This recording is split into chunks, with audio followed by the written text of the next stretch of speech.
All right, man. Look like Canelo will end his PBC 3-fight deal off with Jermall, Charlo in May, and Canelo and Terence Crawford in September. Now, I don't know exactly what happened with I don't know exactly what happened with Benavidez, but now you might get Munguia and Benavidez too out of this. I heard that Munguia did not want to commit to fighting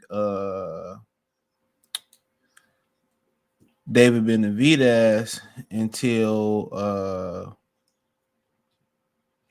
until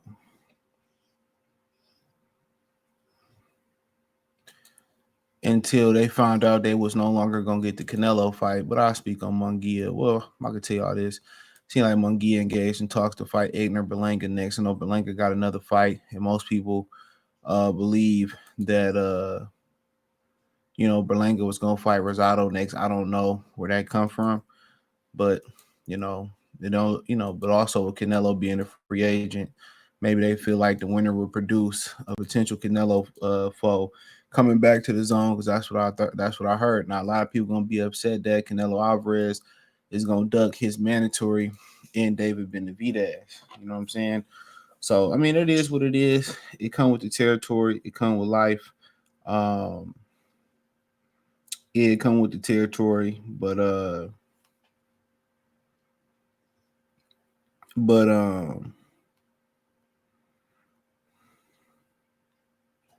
but hey, you know, it is what it is now. Basically, with him fighting Jermall Charlo, they had to come back with a better fight. You know what I'm saying?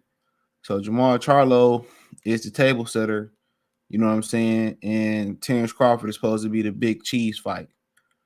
I think this fight may be compared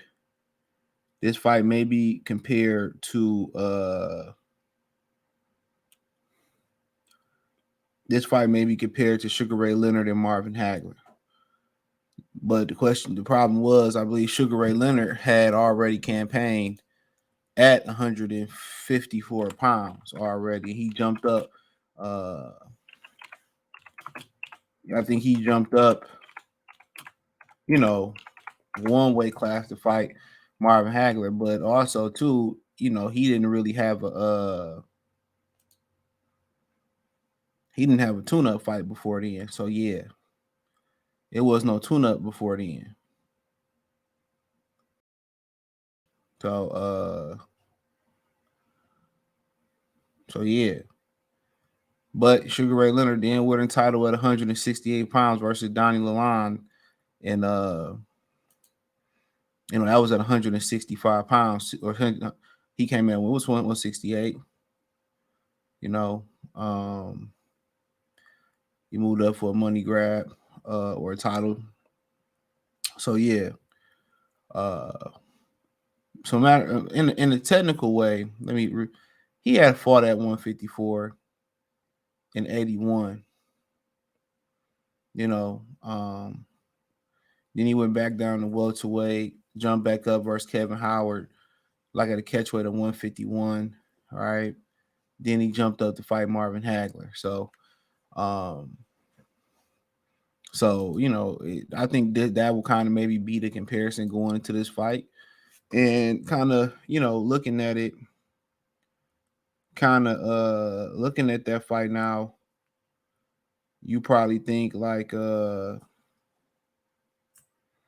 would he have to go in there fighting like would he go in there having to fight like a Sugar Ray Leonard did, which that fight was highly controversial. But you got to remember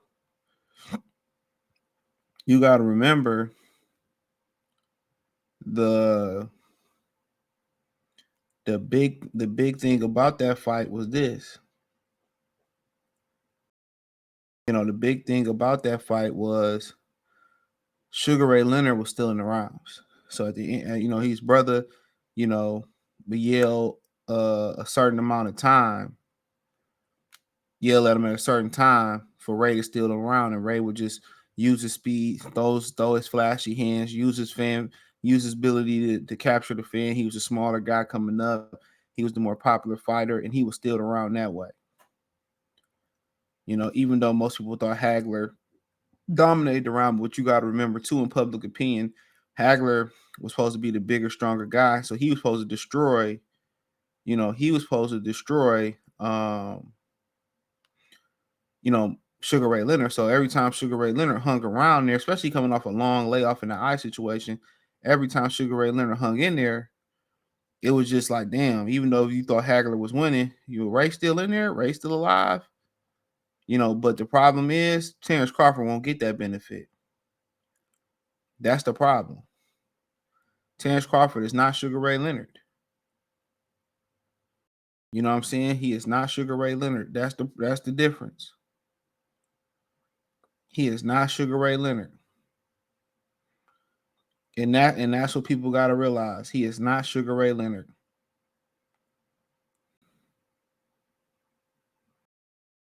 And Sugar Ray Leonard was the ultimate A-side. That's the difference.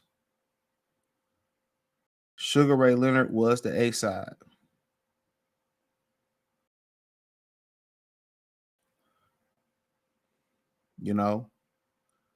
So with him being the A-side, him being loved by everybody, that's a different type of effect. It's definitely different. It's definitely different. Coming off an eye injury, now people saying, he was already just the darling. Terence Crawford isn't the darling of boxing. So that's basically saying this. If Terence Crawford had Canelo's fanfare going into this fight, I think he would have a chance. Maybe a little bit of a chance. But to me, they make weight classes for a reason. And everybody said, well, look what Mayweather did to him. You got to ask yourself, too. Mayweather, made him fight at 152. Ask yourself, why did he make him fight at 152? Them few pounds or a couple pounds, that shit matter. If it didn't, he wouldn't have put it in the contract.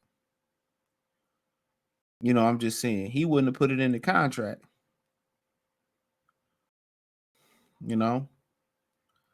So he wouldn't have put him in the contract. And you feel bad for a guy like David Benavidez. But Terence Crawford is a fight that people want to see.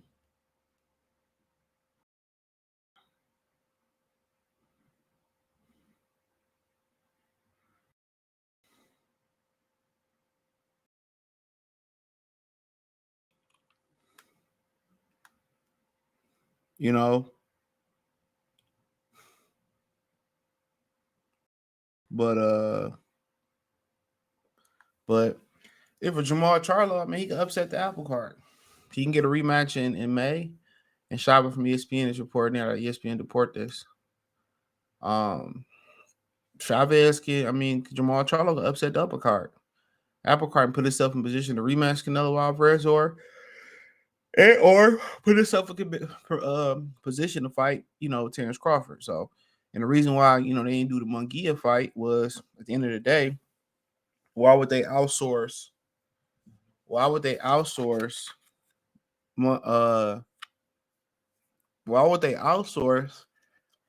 and go make another company richer? You know what I'm saying? Why wouldn't they just keep the money in-house and do the Terence Crawford fight or do a Benavidez fight or with whoever else? That made the most sense. Now I ain't got to work with Oscar De La Hoya. I know Canelo don't like Oscar De La Hoya. They wanted to keep it all, all in the, they basically wanted to keep all the money in-house.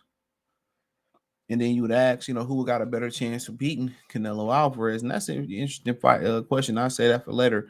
But Jermall Charlo, he can upset this shit, but that seems far-fetched with him, only fighting Jose Benavidez. Lord knows what he's been doing in between Benavidez and a potential Canelo fight. A lot of these guys don't have that focus or that discipline. So for Terence Crawford, it's all about, how he going to move up. He's going to move up to 54 and try to get a belt. Is he going to move up to 60 and try to do something? We'll see what happened with Errol Spence. But I figured if he was fighting Errol Spence, then you know, they could probably move up and petition to fight for the vacant WBC, and they will let him. So I just figured that fight ain't happening. So does he go after the Zephyr Lara winner and put himself in position, fight Lara, you know, build his strength up and get in there and fight Lara? You go to 60, then next fight you go to 68. To me, that sounds a little bit more feasible, seeing how your body move up. But then again, you know, Lara's still a dangerous fighter, you know, so, you know, while we're risking it, you know, it's going to be interesting to see how he builds his body up to 168 pounds. You know, me personally, you probably really want to build those shock absorbers. You probably want to build that in the legs.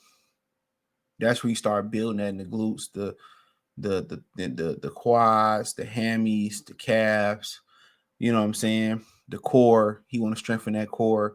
That's what I will focus on, and try to maintain that speed. You know what I'm saying, as much as possible. You know what I'm saying? That's exactly what I would do. I would really build my core strength, my leg strength. Not necessarily, you know, bulky down in the legs and the core, but I would build that strength up. I would condition my legs, condition my stomach, and just go really and try to maintain my speed as much as possible, especially up top. You know how Charlo just put the weight on and look soft in the middle. If I'm Terence Crawford, I'm trying to, you know, strengthen my leg so I can take that punishment and be there if I had to be there and be in it, if I got to be there in the 12th, 11th, 10th, 9th championship round. So let me know what you girls and guys think. Thumbs up the video, share the video, subscribe to the channel, and subscribe button. God button if you got to hit subscribe button and hit the bell icon button. Appreciate that. Hit the link tree. Find me on X, Instagram, Spotify, Anchor, Cash App, Venmo, PayPal, Apple Podcasts, Google Podcasts, the whole nine. Appreciate the love and support. Let me know what you girls and guys think in the comment section. Peace.